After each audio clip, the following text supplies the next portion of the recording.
Tom Marazzo, who joins us now. He was part of the convoy, and he was one of the people making sure that the lanes of traffic were kept open for emergency services. And we heard Kim Ayotte say today, there was not a time, and we investigated all the complaints, there was not a time that we could not access an emergency scene in a timely fashion. How did you do that, Tom?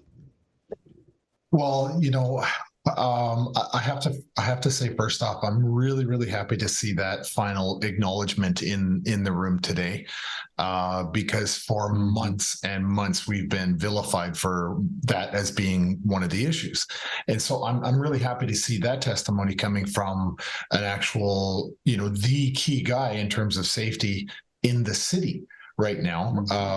So that's a really positive thing to finally see that level of truth come out. And the reality is that, my first day on the ground, I remember being there. We got a map of the city, and there was several locations that the OPS had requested that we avoid. And so I had a list that was produced or given to me by one of the other members, and we had the map, and the first thing we said was, okay, let's identify the vulnerable infrastructure within the city. And we highlighted it, like we literally had it on the map as no-go areas. And there were streets that the city had requested. And by the way, I want to say the police department, their building was one of the pieces of infrastructure in the city that we identified ourselves and agreed that we would not go near. And hospitals, long-term care facilities, everything. So that's really where we started. And then we started to look at all of those high-speed approaches to the hospital and stuff like that. And so one of the things we did is we put word out, and we said, okay, look, if there's a single lane street in this city, and we know there wasn't one, but we were trying to kind of emphasize the importance of this. We said, if there's a single lane street, we don't put any trucks on it. If there is a 2-lane street, we will only block 1 lane. If there is a 3-lane street, and I remember very distinctly being in those meetings, and I said, okay, we're gonna, if there's 3 lanes, we'll block 2 on the outside lanes. And one of the truckers said, no, let's do the outside 2, so that as people travel down the middle between the trucks, they can safely turn left or right. So, we did a good analysis on what was safest for drivers that were trying to travel through safety lanes that we deliberately left open. And we worked incredibly hard to make sure that it happened. Now, I want to say something of a personal nature. During my time in Ottawa, one of my children actually went to the hospital in an ambulance in where he lives, not in the city of Ottawa. And so it reinforced the idea that, this was an important thing to the public. I mean, I had actual skin in the game for my own child.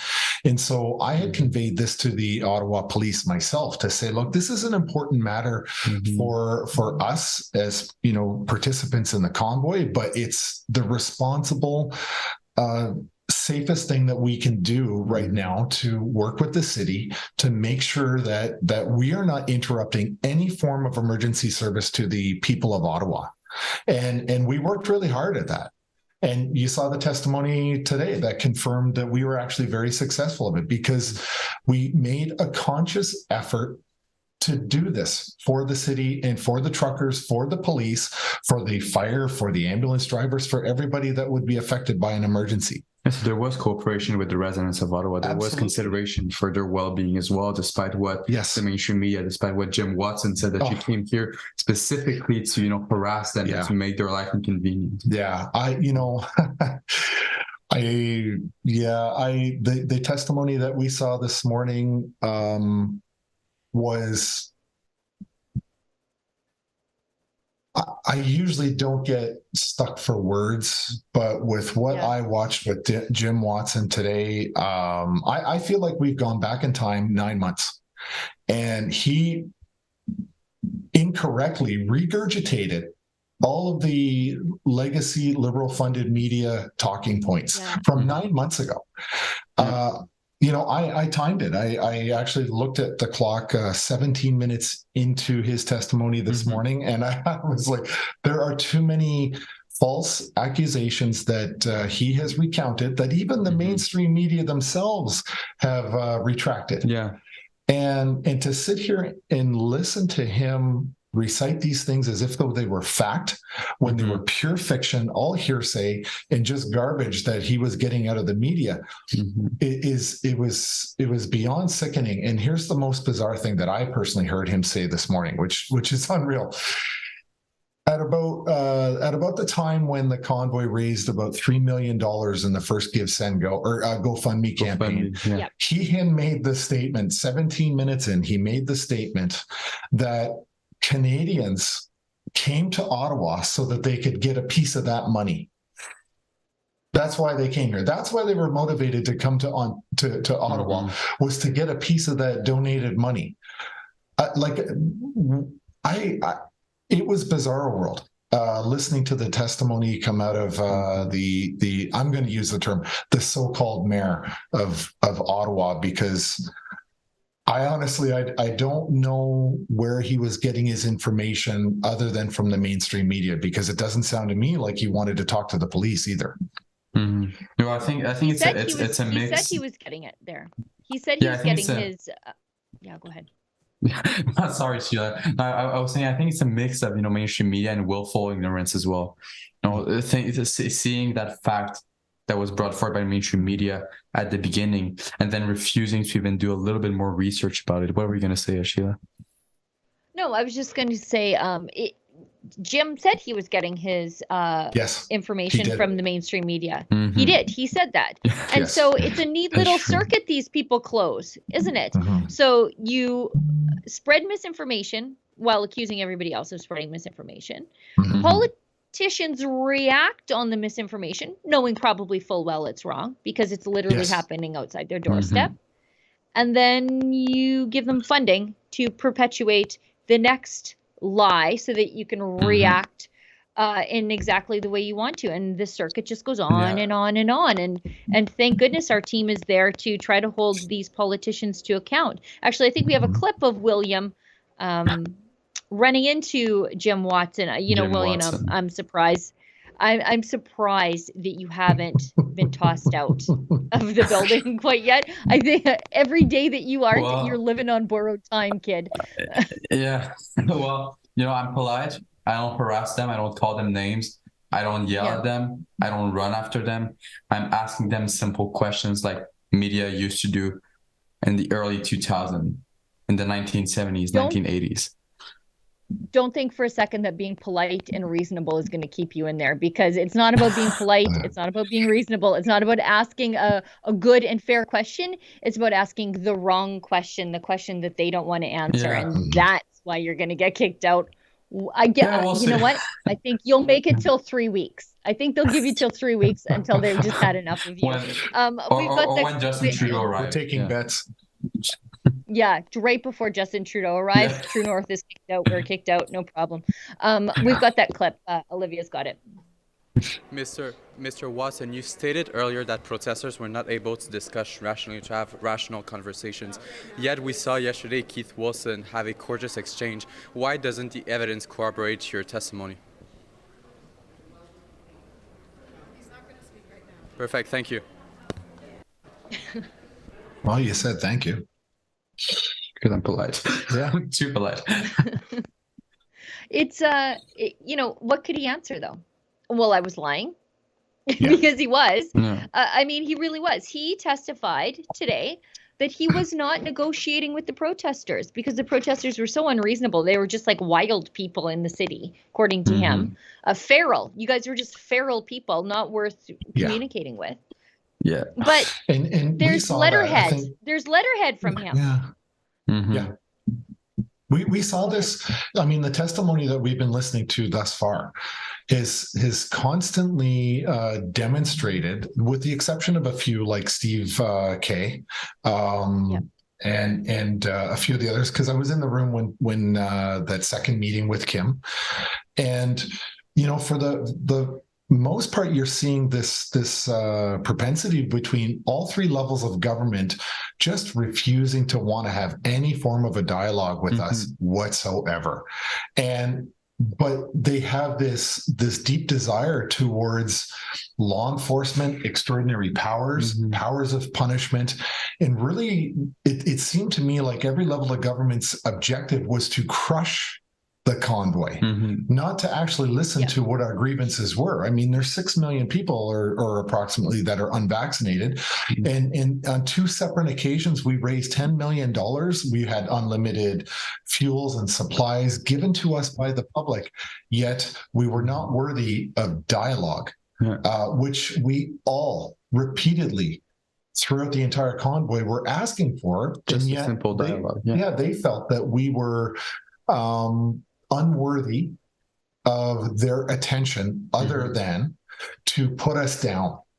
That was their stated objective, and that testimony is coming out. I mean, even myself, surrounded by many members of the board, asked for Justin Trudeau to come and sit at a table with us, and of course, the media spun that into a complete. You're trying to overthrow the government, is what they're saying. It was ridiculous. A murder attempt with Justin Trudeau. Oh, I know, and this is the frustrating part, right? Is, you know, we talked about this last night. They're not kings and queens. They are elected representatives that are meant to serve us.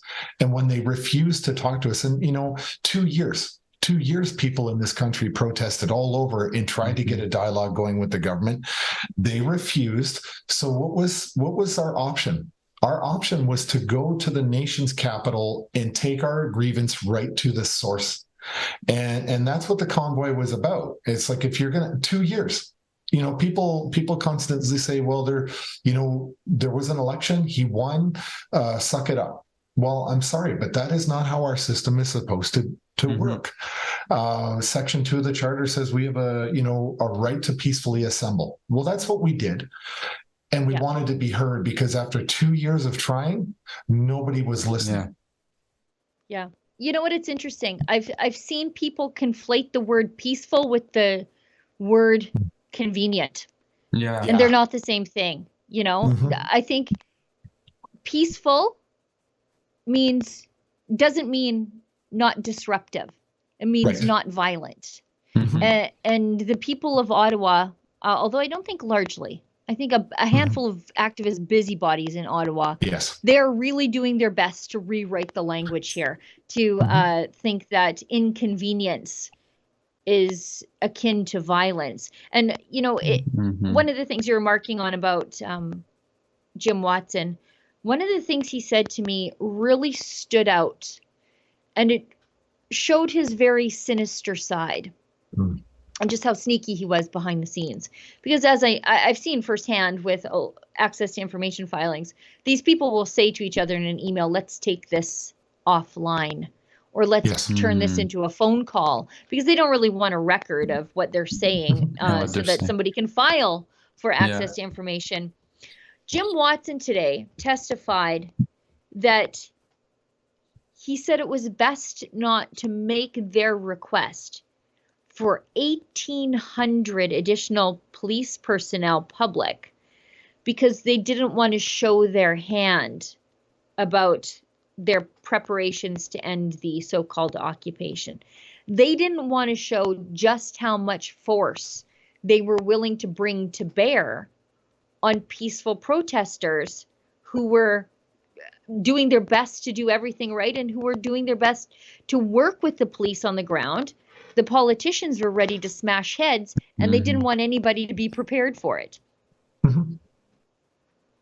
Yeah, it is incredible. I mean, you listen to his testimony, what struck me was there was a moment that when Brendan Miller said to him during his cross, he said, were you aware that the government was planning to invoke the Emergency Act?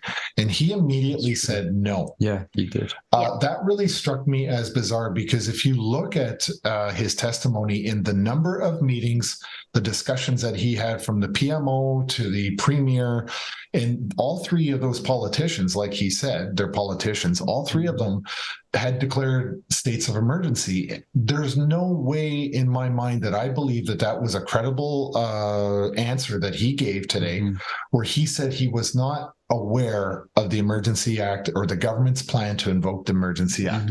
I think that is, this is my own speculation, but if you listen to his testimony all morning long and the number of interactions that he had with the government, how could you have possibly not had some sort of a pre-warning of some kind that the EA was coming? Because I think that he judged his actions, or he measured his actions according to what he probably believed the Emergency Act was going to be invoked. And I think he danced around the memos going back and forth between him and Tamara, based off the fact that he probably knew the Emergency Act was going to be invoked. So he was hedging his bets throughout that entire interaction. And you can see he's a very skilled politician. He was playing all sides. Yes. He was playing all sides. And I guess so was the Prime Minister, and Doug Ford was playing all sides too, but I guess he just got rolled up into a carpet and thrown into the ditch. I grabbed a screenshot of the readout of the communications. It was a phone call, actually, between the Prime Minister and Watson. Justin Trudeau says, listen, yes, you can say yes, the federal government will be there with more resources. But again, the thing that frustrates me, and everyone is conflated, and then it's inaudible because it's Justin Trudeau. He probably just mumbled or took a drag off a of a left-handed cigarette. And, too much. Yeah. Anyways, then he goes, Doug Ford has been hiding from his responsibility on it for political reasons, as you highlighted, and important that we don't let him get away from that. And we intend to support you on that. So these two are colluding behind closed doors to hang this around Doug Ford's neck. Doug Ford, swimming in the shallow end of the political pool, says, oh, I'm standing shoulder to shoulder with Justin Trudeau yesterday. And then Watson, he says, if they keep dragging their feet, I'm happy to call them out on it. It'd be nice if we have something firmed up with the federal government to shame them. Ford didn't even make an effort to come and see what's going on. Well, Watson, you didn't either, by the way, and neither did Justin Trudeau. So that's a bit ironic that they might say those things. But they were turning this into political gamesmanship for themselves. They didn't care about the protesters. I don't even think they sincerely cared about the people of Ottawa. They were positioning themselves to hang this around the Conservative Premier's neck. Conservative. Progressive Conservative. Say that loosely. Very loosely. Yeah. And I agree. I mean, you can see, and Brendan Miller called them out on it and said, you basically politicized this entire thing. And he denies it, but that's what a skilled politician does. And he's been in politics as most of his career. That's what he does for a living. And that's what you got a great example of how not to answer questions truthfully in such a Machiavellian skilled level. And one of the things that I noticed, he's not quite on par with Chrystia Freeland for not answering questions, but he certainly does take a long time to get to the punchline. Which never really is very funny in my book, but just deeply disturbing to listen to this testimony today. I actually had to leave just after 2:00. I couldn't take it to be. I had my fill. And plus, Eva gave me a homework assignment. Me early in the morning. You were text messaging me early in the morning, and you had already had your fill by like 10 a.m. Yes, and it was only the first half hour. But Eva sent me away to do a homework assignment, so I took that opportunity to duck out and get that done. So I think it was looking out for everybody. I think it was definitely a different crowd yesterday, and in terms of maturity, in terms of the honesty of the answers that we actually got from the people that were testifying. It was definitely a different story. The testimony yesterday was absolutely refreshing. I mean, you could tell that the two individuals that testified yesterday, they didn't want us in their city. They didn't agree with us. But I think they were very virtuous people in terms of being public servants and wanting to do the right thing for their city. That's their responsibility. Whereas the mayor today, to me, like, he's not running for re-election, but I think he is definitely running for a position in Trudeau's government. Yeah, 100%. 100%. Rumors are, I've heard he wants to be in the UN, representing Trudeau at the UN. Well, you know what? Yeah. That seems about That's right. a rumor, though. No, I think he's positioning himself right for that. Yeah. Well. He'll be the next MP for some Ottawa backwater. Yeah. Now, one of the things that came out today was as I was talking to Eva, although we had some technical difficulties with her, the political meddling from the Prime Minister's office trying to put pressure on Police Chief Slowly before he resigned, before he was too deeply tied to the civil liberties infractions. I think he just sort of threw himself on his sword. Yes. This is what the Prime Minister said. He said, but on the Ottawa policing side, have you seen, as I have, some concerns on how things were handled from the beginning? How is your relationship with the police chief, and how are you guys working together? There are moments where you are saying one thing and he is saying another. Is there anywhere we can help around that? And then Watson goes on to say, as you know, Prime Minister, now is not the time to change courses. We have to do our best to support him. So they were already putting pressure on Watson to put pressure on the police chief. And that's political meddling. But I mean, this is just Justin Trudeau's usual habit of leaning on the police to get them to bend to his political will. We see it with Brenda Lucki all the time. Brenda Lucki, exactly. Yeah. That's actually what I was thinking too. Like he's perfectly comfortable putting political pressure on the highest jurisdiction police officer in the country. Why is he going to bat an eye over putting pressure on Peter Slowly? It's not a far stretch for him. He does this all the time. So I don't see why the Ottawa police chief would be an issue. Yeah.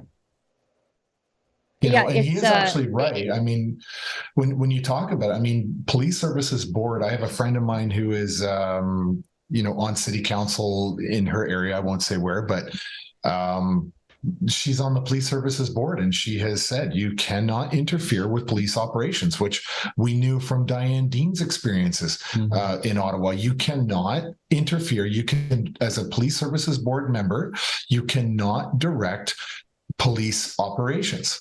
There's legislation against it, and yet I don't know. I here in Ottawa, you see that Diane Dean no longer kept the confidence of City Council, and she was removed as the president of the Police Services Board. Right. So even during that situation, when they're getting rid of Police Services Board presidents or chairs, and they're also getting rid of police chiefs, what does that say to you? It means that the people in power don't like the people that have the legitimacy to either manage police budgets or manage police operations. So you saw that these two people were no longer in their positions by the end of day 3 of the Emergency Act. Yeah. And I think this goes to our conversation yesterday about we're in for a real crisis in our public institutions, because all the people who will not bend to the politicians' will, they will be either removed or seek early retirement because the BS just isn't worth it. I think we've reached 7:00 your time. William, you've been working hard all day. I'm approaching 10 hours in this chair.